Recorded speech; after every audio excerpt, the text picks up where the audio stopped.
Olá, queridos, tudo bem? Bem-vindos aí a mais um momento do nosso estudo da Palavra de Deus, continuando o nosso estudo do livro de Apocalipse. Hoje, se Deus quiser, nós vamos estudar o capítulo 11, né? É um prazer estar aqui com vocês novamente, para a gente poder, né, ter esse momento onde a gente investe nosso tempo, nossa mente, nossa meditação na Palavra de Deus, que a gente possa ter cada vez mais momentos igual esse, que o Espírito Santo nos conduza nessa direção e que a gente também saia engrandecido desse momento, que cada momento como esse possa servir para a gente moldar o caráter de Cristo em nós, permitir que o Espírito Santo trabalhe os nossos corações e que a gente cresça na graça, na sabedoria, no entendimento. Eu estou um pouquinho hoje com a respiração um pouquinho mais devagar. Essa semana nós fomos detectados aí novamente com Covid, a segunda infecção em menos de um ano, mas tá tudo bem, tudo tranquilo, só um pouquinho cansado, mas acho que a gente vai conseguir cumprir bem aqui este período, né?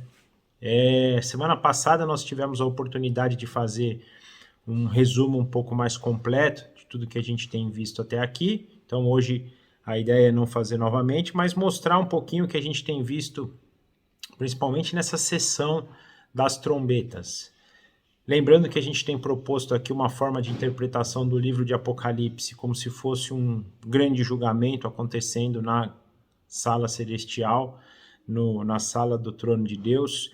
Na verdade, a cena do julgamento final, onde Deus traz testemunhas ali para relatar tudo o que aconteceu durante a história, para que todos que estão ali, principalmente aqueles que vão julgar, possam ter entendimento do caso e que a justiça de Deus seja manifesta, né, por meio desse julgamento.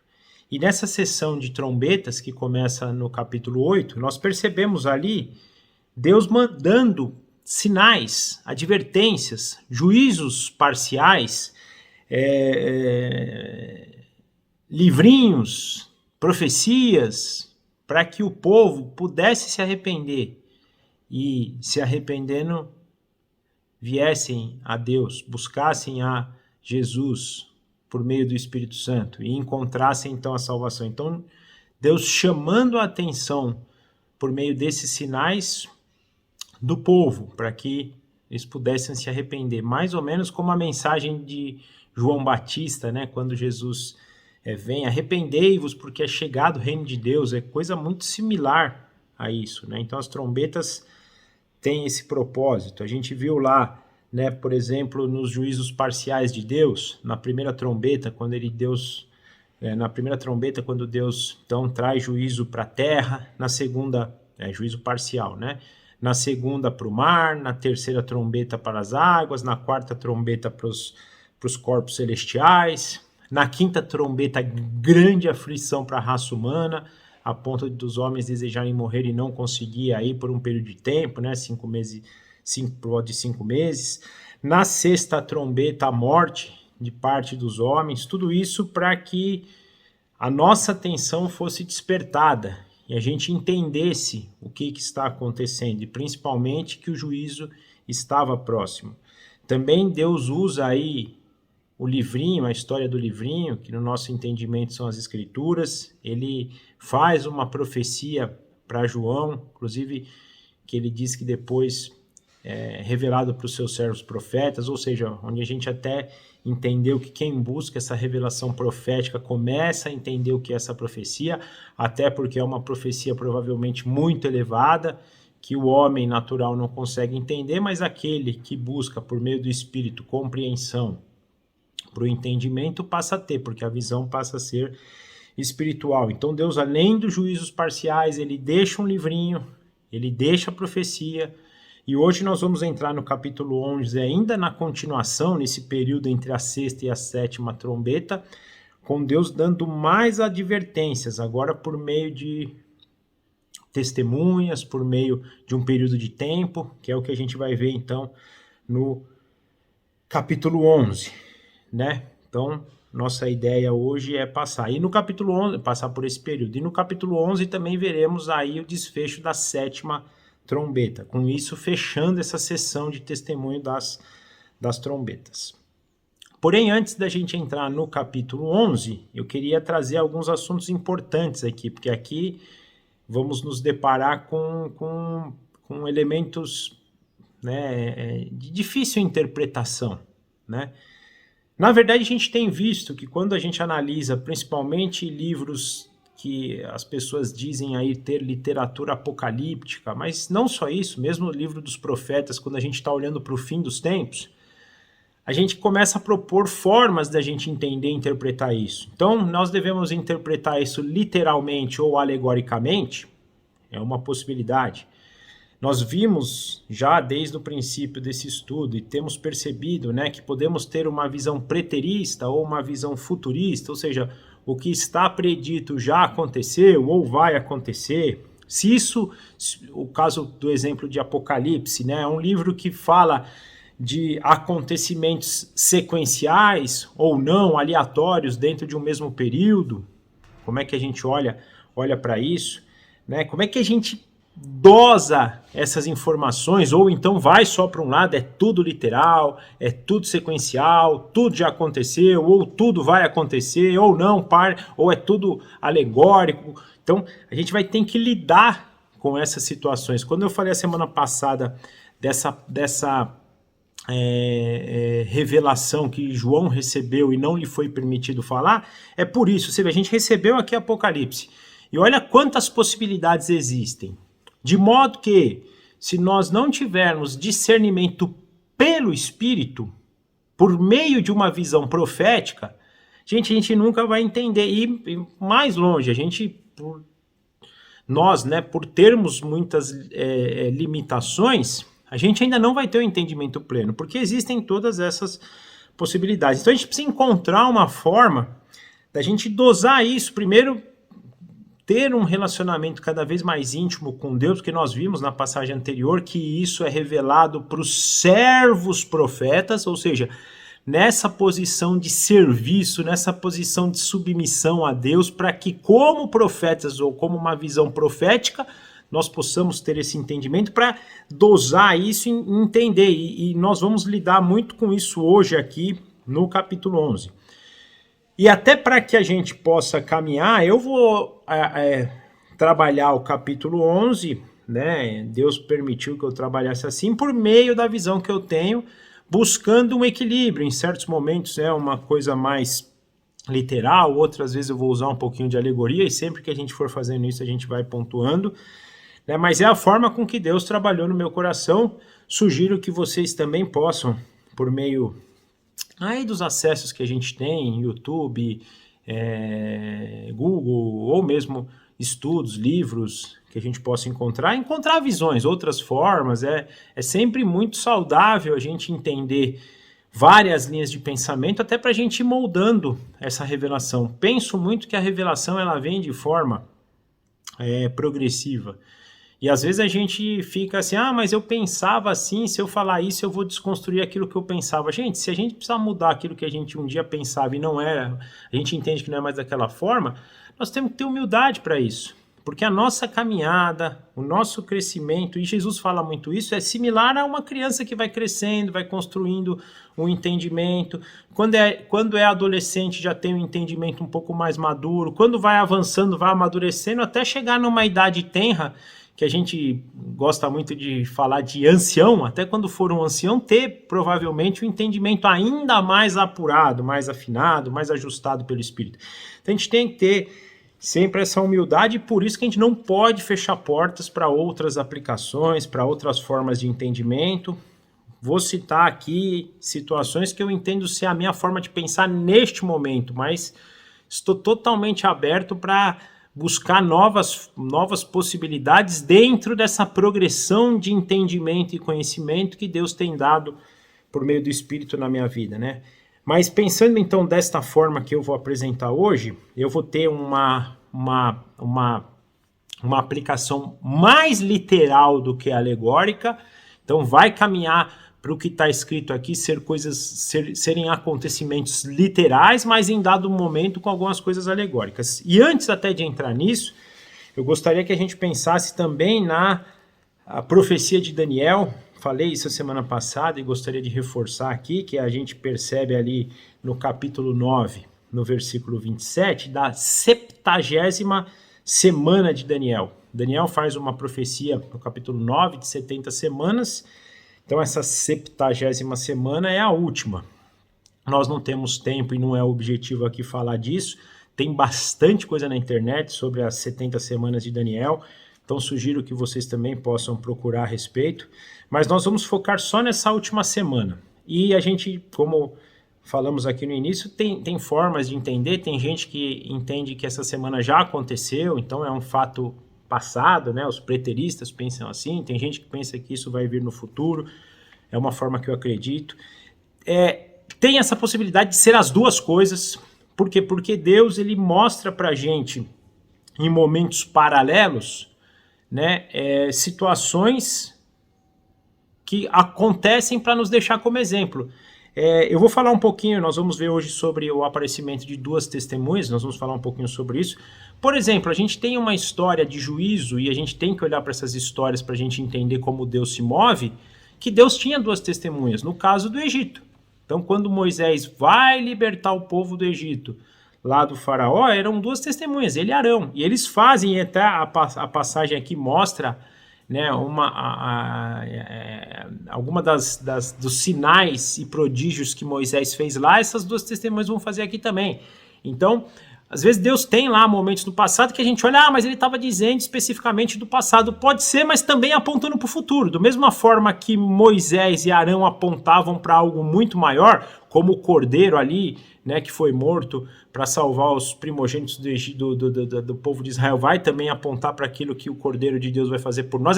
São histórias paralelas. Então, a própria 70ª semana, mas aconteceu lá atrás, no passado. Pode ser que também aponta para aquilo que vai acontecer lá na frente. Também tem essa possibilidade. Mas pensando então na 70ª semana de Israel, de Daniel, a última semana, e a gente já sabe que isso não se reflete a uma semana literalmente falando, mas sim um período de tempo de anos. Então, quando a gente fala de uma semana, nós estamos fazendo uma menção a 7 anos. E a gente consegue perceber isso na história pelas 69 semanas anteriores. Então, nós estamos falando de um período de 7 anos, período ao qual ele tem uma divisão no meio ali, né? Então, 3 anos e meio é um período e 3 outros anos e meio outro período, principalmente caracterizado pelo um cessar da grande apostasia, um cessar do sacrifício, e esse cessar do sacrifício das ofertas é um ponto crucial para a gente na história, e a gente vai pelo livro de Apocalipse entendendo isso também. Mas então imagina que nós temos uma semana inteira composta de 7 anos, então quando a gente estiver falando de uma semana são 7 anos, sendo 3 anos e meio um período, né, 3 anos e meio outro período. Então a gente ter sempre essa visão. E eu trago isso hoje da 70ª semana de Daniel para a gente, porque eu entendo que o capítulo 11 está acontecendo na 70ª semana. Por isso que foi necessário, né, pensar sobre isso. Eu queria trazer, perante o que a gente tem visto e o que eu entendo ser parte desses 7 anos, também olhando para o que Jesus falou lá em Mateus 24 e outras profecias bíblicas, eu penso que esse período de 7 anos, ele começa então, e a gente vê no livro de Daniel que um grande líder levantando, fazendo uma aliança com muitos. Eu penso que esse período começa então numa grande aliança global, um grande líder surgindo, fazendo um pacto, né, com muitos, não com todos, mas com muitos, a ponto de trazer uma paz como antes nunca vista.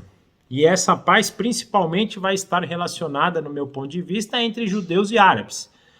A gente sabe que a coisa ali não é boa, ferve, nós temos que ter o nosso olho profético ali para aquela região, né? A gente vê o que Deus tem feito ali, principalmente em preservar o povo israelita, como Deus tem trabalhado, e por isso que eu penso que isso é literal. A igreja, às vezes, tem ainda um pouco de dificuldade, porque até 1948 Israel estava toda segmentada. Como é que a gente olhar para Jerusalém e pensar em Jerusalém como o local dos judeus, Jerusalém fazendo parte do Estado judaico, né, até antes de 48, não tinha essa visão.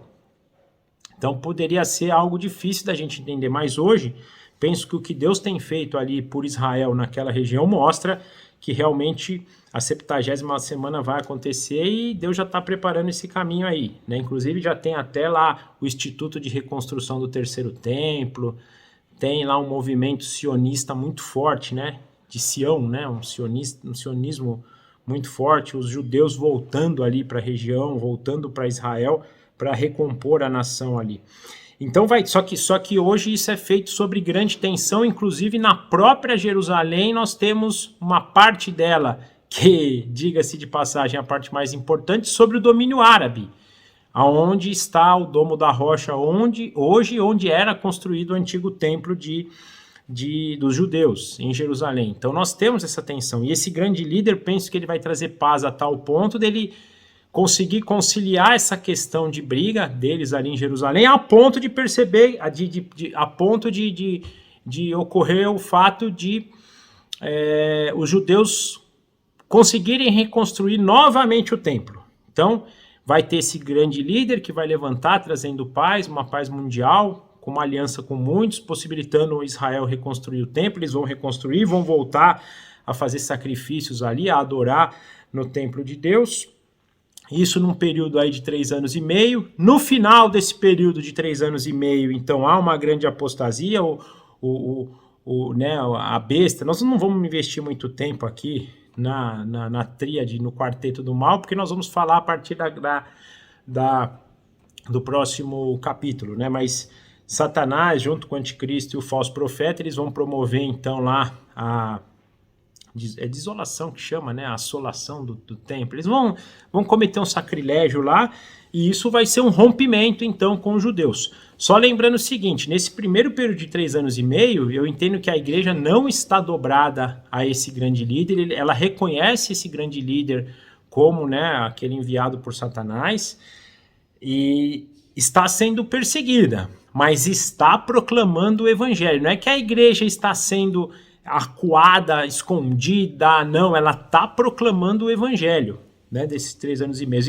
E quando os judeus percebem isso, é tipo um cair na ficha deles, né?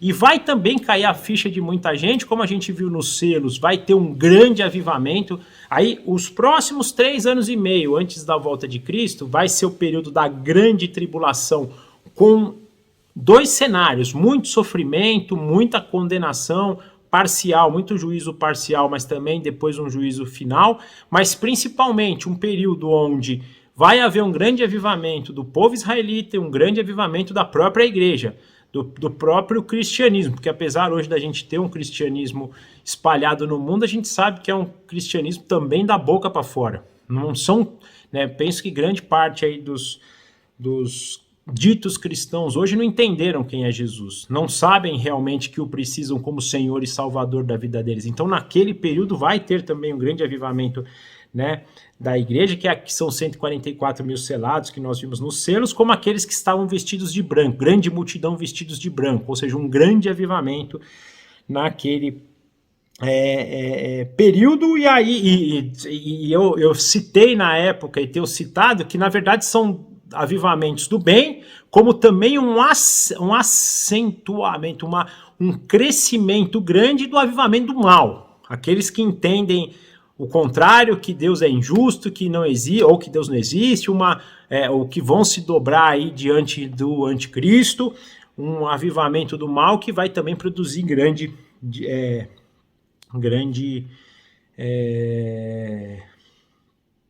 perseguição e grande condenação para eles também, né? E por fim nós temos aí o julgamento final de Deus e a volta de Jesus, o julgamento final de Deus e a consumação de todo o plano de restauração aí, de remissão dos pecados de Deus. Então, mais ou menos um cenário do que acontece aí nesses 7 anos da 70ª semana de Daniel. Eu falei tudo isso porque eu penso que o capítulo 11 vai nos trazer, né, luz a esse período.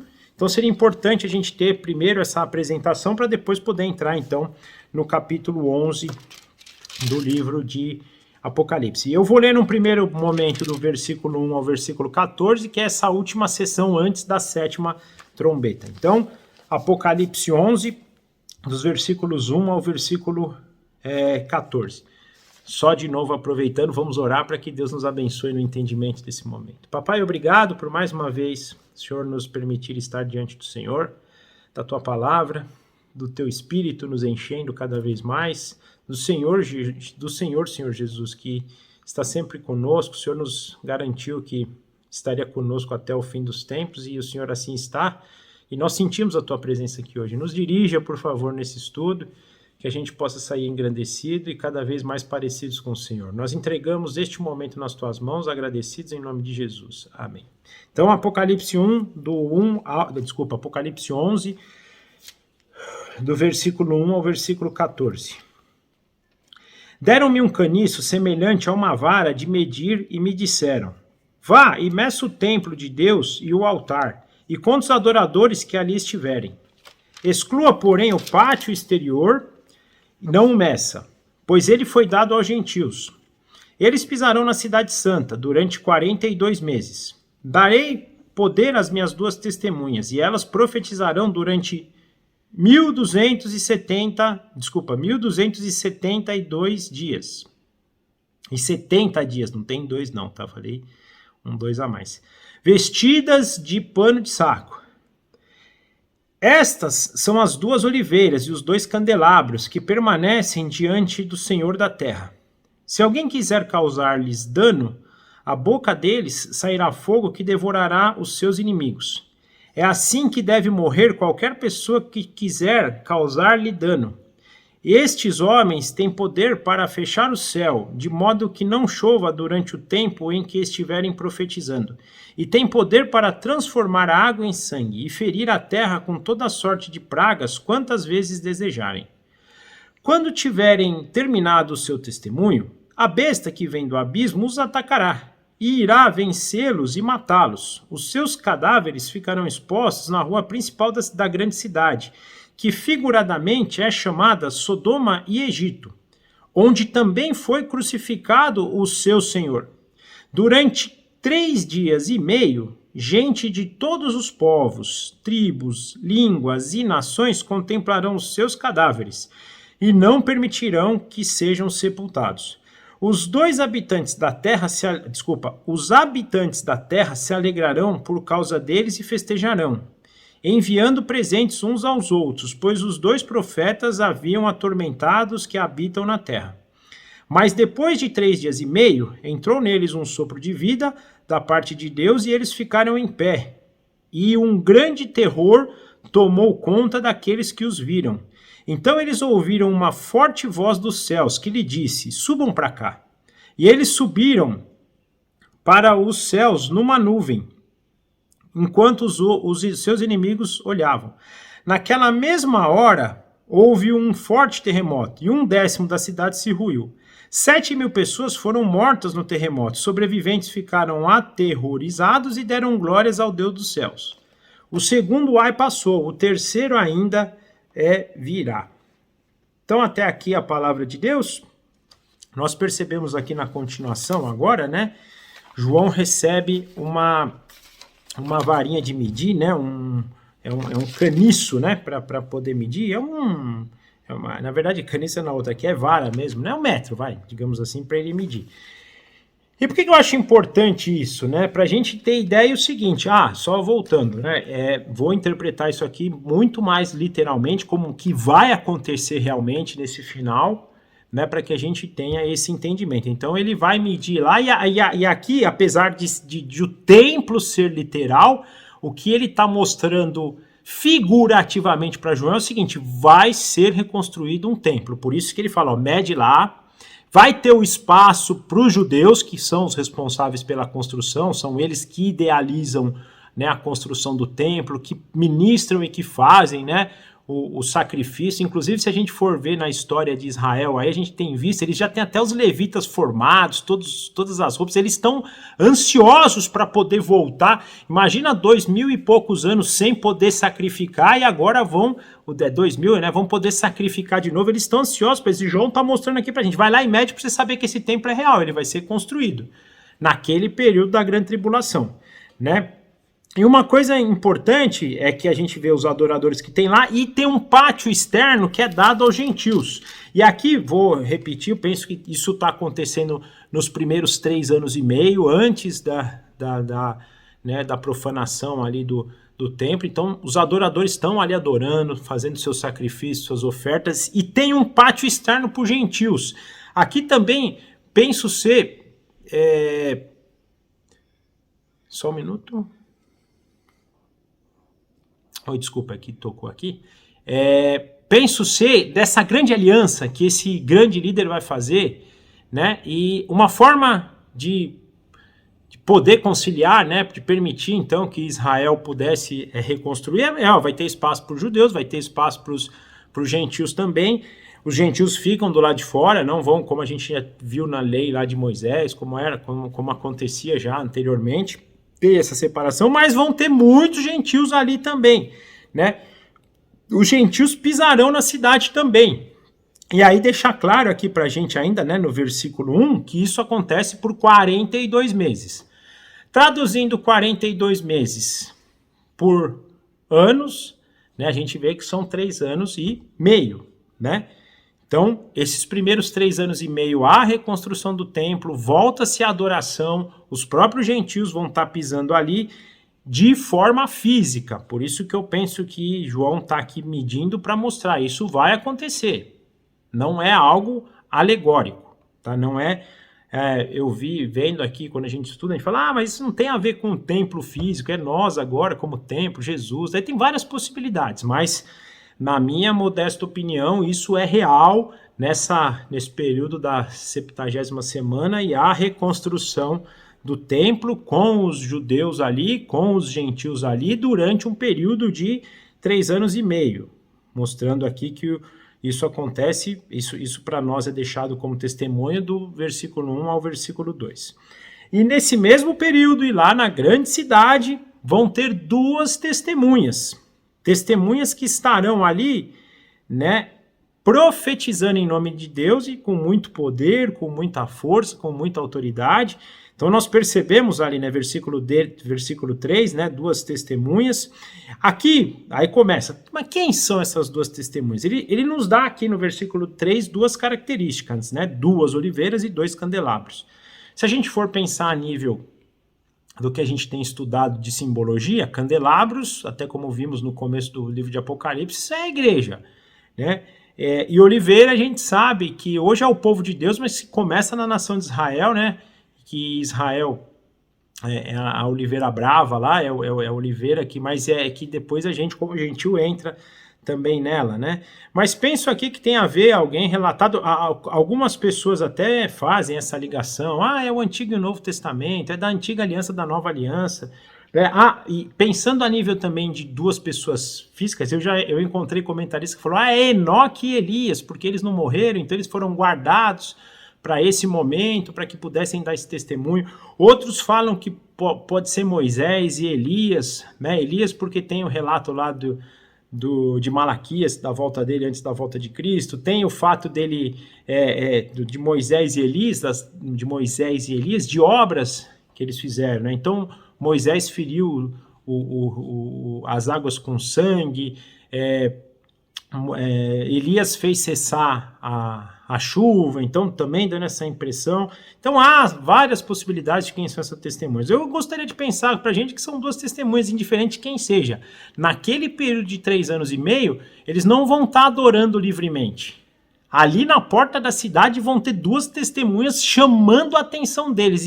E mais uma vez, gente, a gente não pode tirar de mente que essa sessão das trombetas é Deus chamando o povo para o arrependimento, Deus mostrando, olha, arrependei-vos, é chegado, olha o que vocês estão fazendo, não é esse sacrifício que eu quero, o sacrifício Já foi feito por Cristo, é vocês voltarem para Cristo, é um chamado. Então essa sessão de trombetas, e essa parte aqui está na sessão das trombetas, é uma sessão de chamado, de arrependimento, é uma advertência que Deus está dando. O livro de Apocalipse é isso, a gente vê pelas cartas que Jesus escreve para as igrejas, que são os remetentes iniciais, é uma mensagem de exortação para continuar quem está firme e de alerta para quem está fazendo errado, porque está chegando, o período está próximo. E aqui essas duas testemunhas vão estar testemunhando. E é engraçado que Deus, sempre que ele manda juízo, ele dá poder para aqueles que estão testemunhando. Nós falamos de Moisés e Arão, que tiveram poder. Aqui nós percebemos a mesma coisa, né, deles. Eles vão estar, fala aqui de panos de saco, né, que tem a ver com humildade. Serão 2 profetas ou 2 testemunhas humildes, né, mas que serão revestidas de muito poder. Por exemplo, se a gente olhar no versículo 5, né, no versículo 4, na verdade, já começa, né, no 5 mesmo. Se alguém quiser causar-lhes dano, da boca deles sairá fogo que os devorará seus inimigos. É assim que deve morrer qualquer pessoa que lhe causar dano. Olha o poder que eles vão ter. Eles vão ter poder para matar qualquer um que tente fazer mal para eles, né? E eles vão fazer isso com o quê? Vai sair fogo da boca deles. Olha o poder que eles têm. Versículo 6, eles terão imensa autoridade, né? Estes homens têm poder para fechar o céu, de modo que não chova durante o tempo que estiverem profetizando, e tem poder para transformar água em sangue, e de ferir toda a terra com toda sorte de pragas, quantas vezes desejarem. Ou seja, aquilo que eu falei, né? O poder de Elias de fechar os céus e o poder das pragas de ferir a água, como Moisés tinha. Por isso que alguns até falam que pode ser um ou outro. Aliás, essa questão de Moisés e Elias tem muito a ver também da transfiguração, né? Quando eles estavam com Jesus no Monte da Transfiguração. Mas mostrando aqui que essas testemunhas vão ser revestidas de poder também. E tem uma obra específica. Elas vão ter um chamado, né? E o que é o chamado deles? Dar um testemunho. Olha o que o versículo 7 fala. Quando eles tiverem terminado o seu testemunho, depois a gente lê o resto, ou seja, eles têm um testemunho determinado para dar, num período determinado, que nós vamos ver na sequência, e ninguém pode fazer nada nesse período. Eles são mais do que vencedores. Eles não vão precisar temer, né? E nós também não vamos precisar temer por eles, porque é o próprio Deus que vai estar contemplando, né? Vai estar capacitando a essas testemunhas. Porém, quando eles terminarem esse trabalho, e na verdade o trabalho deles não termina aqui, na minha opinião, porque da mesma forma que Cristo só vai terminar depois na ressurreição, o deles também, porque no final desse período de 3 anos e meio, aí sim a besta vai prevalecer sobre eles, mas de novo, não porque a besta é forte, é porque Deus está permitindo. E, gente, guarde isso, porque a obra deles ainda não estava completa. A besta, como o Satanás triunfou sobre Cristo na cruz, Satanás não triunfou, né? Satanás pensava que estava triunfando sobre Cristo na cruz, mal sabia ele que, na verdade, a cruz era a vitória de Cristo. Esses daqui também, a morte é a vitória deles e vai ser concretizada daqui a pouquinho, nós vamos ver isso. Né? Então eles vão ser mortos, né? Pela besta, né? Que irá vencê-los e matá-los, né? Versículo 8, eles vão ficar expostos, e aqui, gente, tem um negócio interessante. Eles vão ficar expostos por um período, que fala aqui, né, basicamente por 3 dias e meio, que nessa simbologia aí da 70ª semana, penso ser esse último período. Eu entendo aqui, na minha modesta opinião, que eles vão ficar lá durante 3 anos e meio expostos. Na forma antiga lá deles, né, eles, por exemplo, eles queimavam, crucificavam às vezes lá, e eles deixavam os corpos à mostra como advertência. Tá vendo, ó? Esse aqui morreu porque fez isso, aquele lá morreu que fez aquilo. Esses aqui vão falar, tá vendo? Ele morreu, mas no sentido de lembrar que Satanás triunfou, que a besta triunfou. As pessoas não vão deixar eles serem enterrados para que fique essa imagem, a besta triunfou. Então, a falsa enganação, né? Porque, na verdade, a gente sabe que a morte deles é a vitória, mas para os inimigos, a morte deles era o sucesso deles. Então, ó, deixa eles aí para saber que nós estamos certos, que tudo que eles falaram era mentira, nós vencemos ele, ou seja, nós falamos a verdade. Vão deixar eles, então, na minha opinião, vão ficar lá, né, perdidos. E olha que interessante, porque isso. E ele fala algo de Jerusalém fantástico, né? É triste, mas fantástico. Que a cidade ali é Jerusalém, porque foi onde Cristo foi crucificado, mas ela é chamada espiritualmente, nessa Bíblia aqui fala figuradamente, na outra leitura fala espiritualmente. Sodoma e Gomorra, ou seja, uma cidade que é a cidade santa, mas está toda corrompida. Ela foi totalmente corrompida, né? Durante esse período, né, gente de todos os povos, línguas e nações, né, não vão permitir então que seu cadáver seja sepultado, mais uma vez para isso, penso que é para deixar na verdade eles serão, até numa outra versão que eu li, fala, serão contemplados, eles vão contemplar aqueles corpos, estávamos certos, confiamos na pessoa certa, realmente aquele grande líder, né, a besta, o anticristo lá, era o cara, era ele, eles vão ficar contemplando isso, eles vão estar se enganando, entre aspas, mas até para entender. Penso aqui que o que eles fizeram estava certo, a escolha deles em seguir quem eles seguiram estava certo, eles vão ficar contemplando, né? No versículo 10 a gente percebe que eles se alegrarão, eles vão trocar presentes uns com os outros, festejarão, né? Porque na leitura deles, esses dois profetas tinham atormentado a terra, e é verdade, né? Jesus fala isso pra gente, né? Nós somos luz do mundo. Quando a gente chega e ilumina um lugar e a gente mostra as trevas que o mundo a gente atormenta todo mundo, né? Então, é mais ou menos nessa direção. Eles traziam um grande tormento para esses. Para nós, que somos os filhos e que conhecemos a verdade, vai ser um momento de muita alegria. Para eles era tormento, porque esses profetas acusavam, traziam à luz os pecados, né? E fora que a gente percebe que eles tinham poder aqui e alguns vão sofrer no poder deles aqui, né? Então eles traziam um grande tormento para a terra. Então, quando eles morreram, houve o tormento. Mas aí acontece algo maravilhoso, né? Versículo 11, o sopro de vida de Deus vem sobre eles e eles ressuscitam, né?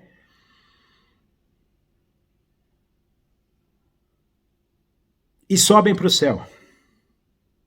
Aí, gente, eu fico imaginando esses aqui que se alegraram, que contemplavam, que acreditaram que seguiam a pessoa certa. A hora que eles veem isso, aí bagunçou, aí aquele lance, nós vamos ver aqui na sequência, né? E olha que coisa interessante, né? Eles fizeram tudo isso com seus inimigos olhando. Naquela mesma hora houve um grande terremoto, 1/10 da cidade se ruiu e 7.000 pessoas foram mortas. De modo que todos os sobreviventes ficaram aterrorizados. E aí sim entenderam. E aí sim. Eu fico perguntando, eu confesso que eu não tenho a resposta. Eu fico perguntando o quê? Será que esses que ficaram aterrorizados e aí sim deram glória a Deus foram salvos? A gente vai ver, provavelmente alguém vai me responder aqui, né? Não, porque eles foram selados com a marca da besta. Não fica claro aqui, é grande a chance, não sei, mas eu deixo essa pergunta para vocês também. Estou meditando até agora e confesso que ainda não fechei uma leitura. Mas o mais importante é que no final, todos vão ver a besteira que fizeram. Todos vão reparar, meu Deus, seguimos a pessoa errada. Meu Deus, não seguimos o Criador do universo, aquele que tinha poder sobre o último inimigo, a morte. Gente, isso deve ser a nossa preocupação hoje. A gente entender, a gente buscar. Essa semana eu estava brincando das duas testemunhas, a hora que eu estava lendo aqui das duas testemunhas, me veio uma mensagem na cabeça assim, eu tenho duas testemunhas na minha vida essa semana, né? o Covid de novo e esse cenário político que tem atormentado a gente. Jesus falou, você vê, eu dei esses sinais para vocês entenderem, né? O Espírito Santo trabalhando assim, brincadeira, não tem nada a ver, né? Não são as duas testemunhas, mas só para trazer em mente, ele trabalhando. E você vê, eu venho dando sinais, eu venho dando recados, eu venho enviando para vocês mensagens para vocês se arrependerem, se arrependam. É chegado o reino de Deus. E tem gente que infelizmente vai dar glória só no final. O problema é, será que dá tempo? Porque aqui nós vemos que o segundo ai passou e o terceiro ai está vindo. E o terceiro ai reflete para a gente a sétima trombeta. E a gente sabe que a sétima trombeta, quem foi, foi. Quem não foi, não foi. Então, que essa mensagem possa produzir na gente esse entendimento e possa fazer com que a gente mostre e que pessoas também, orar por pessoas também que entendam essa visão, que entendam isso, mais do que ficar discutindo quem que é as duas testemunhas. É a gente olhar, as trombetas vêm antes, vêm depois, é sequencial. Gente, Deus está mandando para a gente sinais, para que a gente possa... Ele nunca mandou juízo sem mandar aviso. Ele está nos avisando e naquele grande período vai haver um avisar em massa, visando um avivamento em massa, que a gente possa ter esse entendimento e proclamar essas verdades, né? Agora nós vamos ler do versículo 15 ao versículo 19 para fechar então o capítulo 11. Então o anjo tocou a sua trombeta e houve fortes vozes nos céus que diziam: o reino do mundo se tornou de nosso Senhor e do seu Cristo, e ele reinará para todos sempre. Os 24 anciãos, que estavam assentados em seus tronos diante de Deus, prostraram-se sobre os seus rostos e adoraram a Deus, dizendo: graças te damos, Senhor Deus Todo-Poderoso, que és e que eras, porque assumiste o teu grande poder e começaste a reinar. As nações se iraram e chegou a tua ira. Chegou o tempo de julgares os mortos, de recompensares os teus servos, os profetas, os teus santos, os que temem o teu nome, tanto pequenos como grandes, e de destruir os que destroem a terra. Então foi aberto o santuário de Deus nos céus, e ali foi vista a arca da aliança. Houve relâmpagos, vozes, trovões, um terremoto e um grande temporal de granizo. Então até aqui a palavra de Deus. Entramos na sétima trombeta, trombeta de juízo, como vemos aqui, já era, deu, quem não deu não dá mais, daqui a colheita foi feita, agora vem juízo. Lembra que a gente tem visto que toda vez que volta para o juízo, a gente volta para o juiz. Voltando para o juiz, a gente volta para a sala do trono, de novo estamos nós na sala do trono, e toda vez que a gente volta para a sala do trono, voltamos a encontrar adoração. Exceto naqueles 30 minutos que a gente viu lá dos selos, de novo voltamos e adoração de novo, e o povo proclamando o nome de Deus, proclamando o nome de Cristo, que o reino do mundo se tornou do nosso Senhor e do seu Cristo, uma menção a Deus e Cristo também como homem, Jesus como Deus e Jesus como homem, e ele reinará para todo sempre. Jesus não vai reinar como homem só 1000 anos não, tá gente? Por isso que eu não acredito no milênio. Não acredito, que eu digo assim, acredito no milênio, mas não como físico aqui, porque na minha leitura Jesus já vai reinar em Jerusalém, a terra que Deus prometeu para Abraão, para Isaac e para Jacó, que Abraão espera desde aquele momento, porque sabe que ela está sendo arquitetada por Deus e vai descer do céu e vai estar naquele pedaço de terra físico que Abraão pisou, que as plantas do pé de Abraão andaram, e que Jesus vai reinar a partir de lá para todo sempre. Não só 1000 anos, para todo sempre. Numa terra restaurada. Como foi o propósito de Deus desde o princípio no Jardim do Éden. Então essa é a leitura. E agora o reino se tornou do nosso Deus. E ele reinará para sempre. E não só 1000 anos. Eu sei que quem também crê no pré-milenismo sabe que vai reinar para sempre, não é isso, né? Não tô aqui falando que não, mas eu tô dizendo assim, na minha opinião, quando voltar, vai ser físico, não é espiritual, é físico, nós todos teremos corpo físico, nós vamos comer, nós vamos beber como Jesus fez, nós vamos andar, nós vamos ter outra, logicamente que não vai ser nada assim, Hoje não dá para a gente ter ideia do que vai ser, porque o nosso corpo está corrompido. Nós vamos ter um corpo glorioso, mas vamos ter. Vai ter uma cidade, vai ter uma adoração, né? Vai ter um contato, uma comunhão com Deus. Não é só espiritual. Eu tenho uma leitura de que é físico. E vai ser onde Abraão pisou, só que num lugar restaurado. Então, quando Deus falou, onde a planta do teu pé pisar, vai ser teu. Gente, de quem vai ser... A gente não pode esquecer, eu tenho isso em mente. Não vai ter mais nação. Não vai ter mais nação. Por que eu acredito que não vai ter mais nação? Porque a gente percebe até Babel que não tinha, nunca foi o desejo de Deus ter nações. Ele faz isso em Babel pelo pecado do homem. Quando o homem não tiver mais pecado, não vai ter mais língua, povo, raça e nação. É até Deus limpar tudo isso. Depois vai ter um povo só que vai ter. Eu acho que até um dos galardões que vai ter vão ser isso, né? Jesus vai estar lá como um descendente de Abraão, como um descendente de Davi, como um descendente de Noé, como um descendente de Sete, como um descendente de Adão. A gente vê Lucas falar isso, a gente vê Mateus falar isso no Evangelho, eles vão ser, e vai saber. E qual que é o problema disso? Então, as promessas feitas de Deus por Abraão ainda vão se cumprir, são verdadeiras. E não tem nada a ver, a gente não precisa ficar brigando se isso vai ser no milênio ou fora depois, vai ser eternamente. Ele vai ser filho, aliás, quando ele faz a promessa de um rei, é rei eterno, não é rei por 1000 anos, é rei eterno.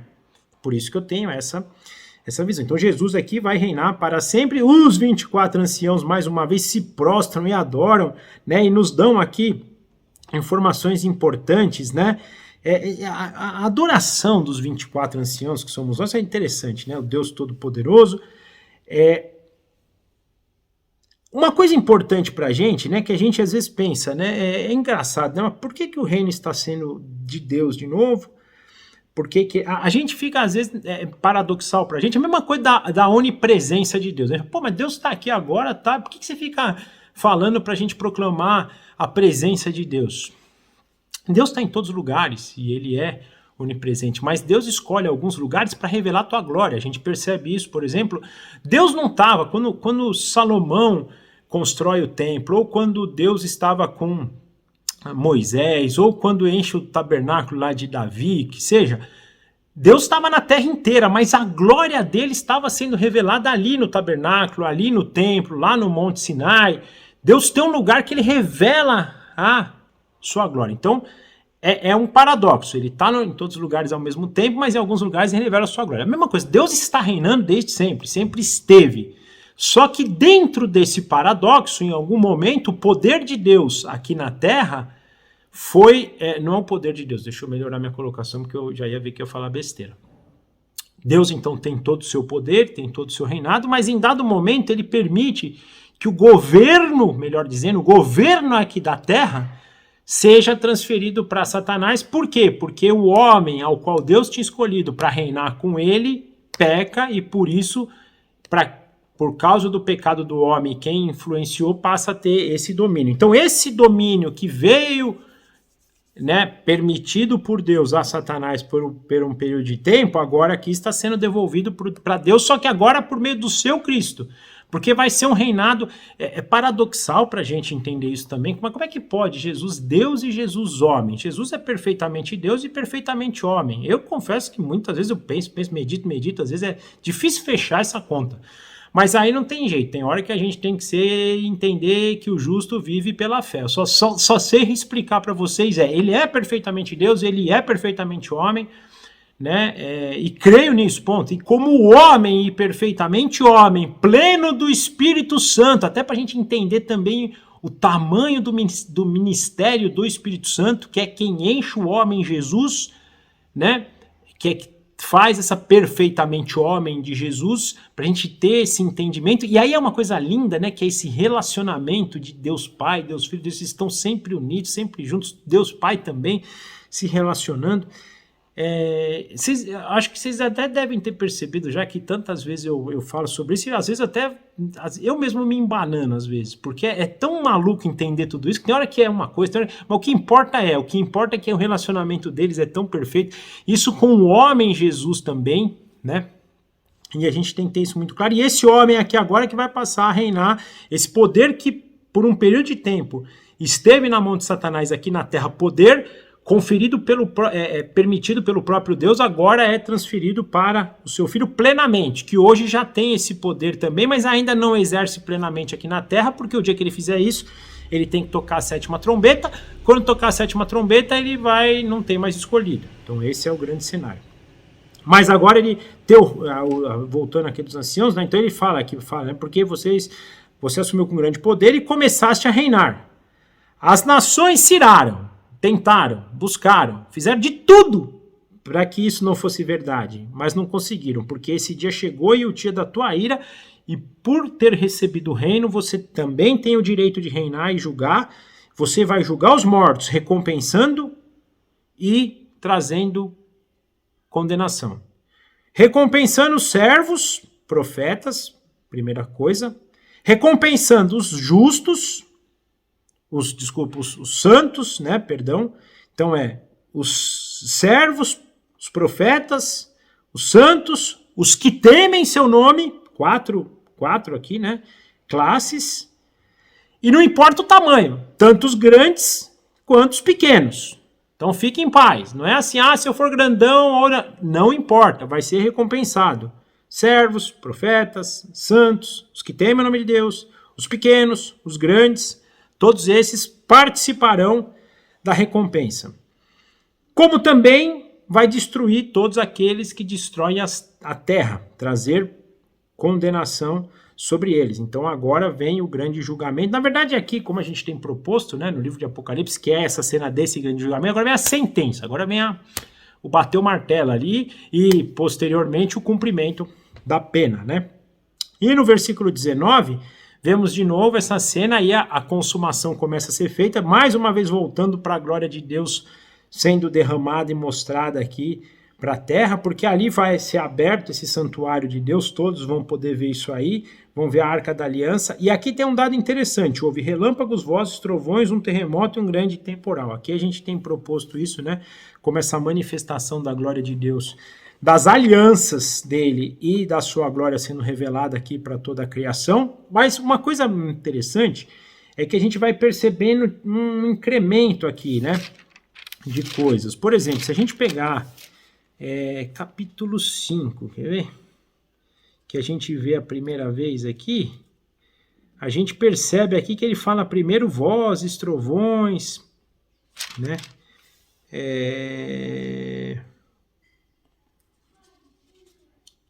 Pior que eu li isso esses dias e eu me perdi aqui.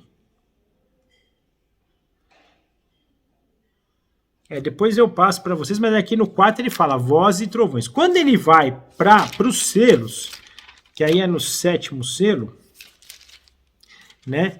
Nós percebemos aqui no 7º selo, no capítulo 7, do capítulo 8, versículo 5.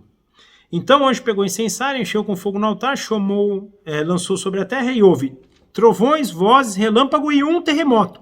Então ele morreu, né? Na passagem anterior ele fala vozes, houve trovões, vozes e relâmpagos.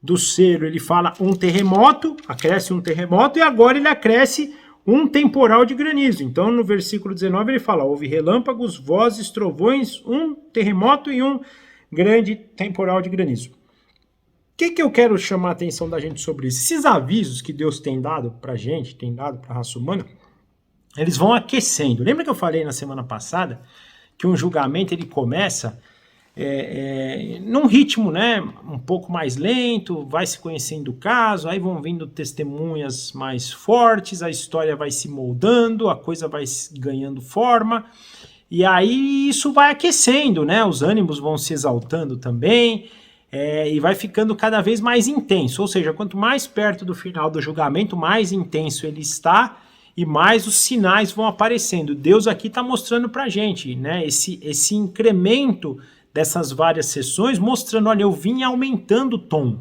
eu vim mostrando, de modo que chamasse mais a atenção de vocês. Porque da mesma forma que há essa briga, Satanás sabe que ele tem pouco tempo e nós vamos ver isso. ele também está acentuando do outro lado. Então deve haver um contraponto aqui para que haja, a gente vê até, se a gente ler 2 Timóteo 3, por exemplo, a gente vai ver que as coisas do mal vão crescer nos últimos tempos de forma muito grande, né? Então esse chamado de Deus também vai crescendo junto, para não falar, tá vendo, o Senhor foi se calando, né? Satanás foi falando mais alto e o Senhor foi deixando, o mal foi prevalecendo. Não. Deus está crescendo o seu chamado também, sua voz também, não vai ter essa desculpa. Nós não vamos poder chegar diante dele e falar, o Senhor esqueceu da gente, não deu voz. Aliás, olha que dado lindo hoje que a gente entende, né? Mesmo diante lá de um período de grande enganação, vão levantar 2 testemunhas. Deus está clamando, né? Para o seu povo se arrepender em todos os momentos. Quando se acentua o chamado pelo outro lado, Deus acentua aqui também. Para não ter desculpa, gente. A gente não vai poder chegar diante dele e falar, poxa, o Senhor esqueceu da gente, o Senhor não nos deu ouvido, o Senhor não nos falou nada, o Senhor não vai ter essa desculpa. Nós vamos ser confrontados, e lembrando que esse grande julgamento é para mostrar, é para confrontar, é que nem a Bíblia faz com a gente, é confrontar a gente mesmo para não ter desculpa, não vai poder falar, né? Eu falo muito hoje, né, isso nos nossos cultos familiares aqui, para nossa família. Nós vamos chegar diante de Deus lá, de Jesus, vamos imaginar chegando diante dele e falar, Senhor, a vida foi difícil, viu? Olha, aconteceu isso, eu não aguentava, eu tive que fazer isso porque o fulano fazia isso comigo, eu era nervoso porque todo mundo me enchia o saco. Jesus vai ficar olhando assim e falar, não, mas eu quero falar de você. Não, mas sabe o que é, Senhor? Aquele dia eu bati no cara lá porque o cara fez... Não quero saber o que o cara fez de você. Eu quero saber sobre você, por que você não foi manso e humilde? Por que não faltou? Por que você não fez isso? É mais ou menos isso. Então, nesse grande julgamento, Deus está falando, vocês não vão poder chegar aqui e falar que eu me escondi, que eu não mandei sinais, que eu não deixei uma história relatada, que eu não mandei meu filho para salvar vocês. Vocês não vão... Gente, nós vamos chegar lá, vai ser tão escandalizante a justiça que Deus fez para nos salvar, que vai ser um negócio assim, não vai restar outra coisa a não ser a gente dar glória a Deus, não vai restar outra coisa a não ser a gente fazer o que os 24 anciãos estão fazendo, que é cair de rosto em terra e louvar, adorar, engrandecer, bendizer, amar e glorificar o nosso Deus. Não vai ter outro jeito, não vai ter, vai ser algo tão escachapante, a gente não tem ideia. Eu falo para vocês, eu começo a pensar sobre isso, minha cabeça parece que explode. Desde que eu falei para vocês da semana passada dessa profecia que João recebeu, eu fico pensando, né? Nossa, Senhor, mas a gente podia ter uma recepção. Aí veio logo na minha cabeça, você não entende as coisas tão pequenas, como é que você vai fazer? Essa é uma coisa dessas, né? A gente não entende nem a justiça de Deus ainda, mesmo depois dele ter dado o filho dele para morrer por nós. A gente ainda não entende, que só o resto.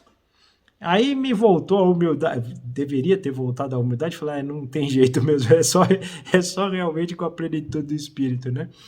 Mas isso é muito bom, gente, porque um dia nós vamos ter isso, um dia nós vamos gozar da plenitude de Deus em nós, habitando em nós, da presença de Deus conosco, nesse lugar que Ele prometeu, tanto na antiga quanto na nova aliança, que nós estaremos fisicamente com Ele. Fisicamente, num lugar onde Abraão pisou, onde Isaac pisou, onde Jacó pisou, nós vamos estar com ele. Não pelo lugar, porque também não importa, podia ser na lua, podia ser no sol, estando com Cristo, tá tudo certo, plenos do Espírito, tá tudo certo, mas vai ser aqui também, porque ele prometeu, né?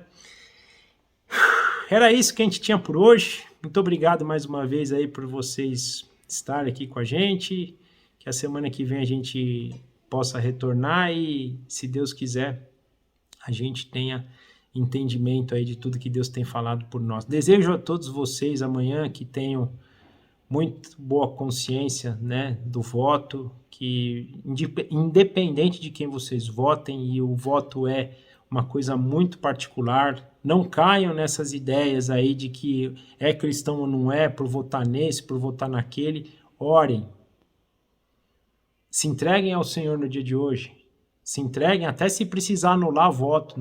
Não defendo nada aqui, estou só falando assim, não se sintam acuados pelos outros. Votem da forma que a consciência de vocês assim fizerem, consciência guiada pelo Espírito. Então, orem hoje, Se entreguem amanhã antes de votar, permitam que Deus trabalhe o coração de vocês, a mente de vocês, para que o direito seja exercido conforme a verdadeira vontade de Deus. E não são homens que dizem para a gente qual é a vontade de Deus, é o próprio Deus que se revela. Humildemente peço isso para vocês e, por favor, que isso não gere divisão, que isso não gere segregação entre nós, que a gente possa exercer o nosso direito, mas ali feito, morre ali. Não briguemos mais por isso, não nos afastemos mais por isso e que a gente possa, em vez de trazer desunião, estarmos unidos em comunhão, ok? Eu vou orar então, finalizando, e a semana que vem a gente se vê novamente. Papai, obrigado por mais um dia que estamos aqui diante da Tua palavra, do Teu testemunho e das revelações que o Senhor nos tem dado. O Senhor trabalha os nossos corações. Nós temos limitações, mas mesmo assim o Senhor tem nos trabalhado e nós somos gratos por isso. Pedimos que o Senhor nos dirija cada vez mais. Aproveito este momento para pedir por mim, pedir por nós, pedir pelo nosso país, que nós tenhamos entendimento da Tua vontade, que o Senhor nos dê discernimento aqui para quem quer votar, para quem não quer, para quem vai escolher o candidato A ou o candidato B, que o Senhor dê sabedoria para nós e que, mais importante, a gente entenda o que o Senhor deseja de nós, indiferente de quem ganhe. O que a nossa confiança não esteja em homens, a nossa confiança esteja no Senhor e a gente possa cada vez mais crescer por essa direção, que a agenda política não nos cerceie, que a agenda política não nos separe, que a agenda política não faça que a gente perca o compromisso, principalmente com o Senhor, e que nós, como filhos, possamos testemunhar e possamos mostrar que, indiferente de quem ganhe, nossa confiança está em Ti. Dirige essa semana, que nós possamos cada vez mais estar com o Senhor e sair fortalecidos de tudo isso. Nós entregamos a nossa vida nas Tuas mãos, agradecidos em nome de Jesus. Amém. Tchau, gente. Obrigado. Forte abraço. Até a semana que vem.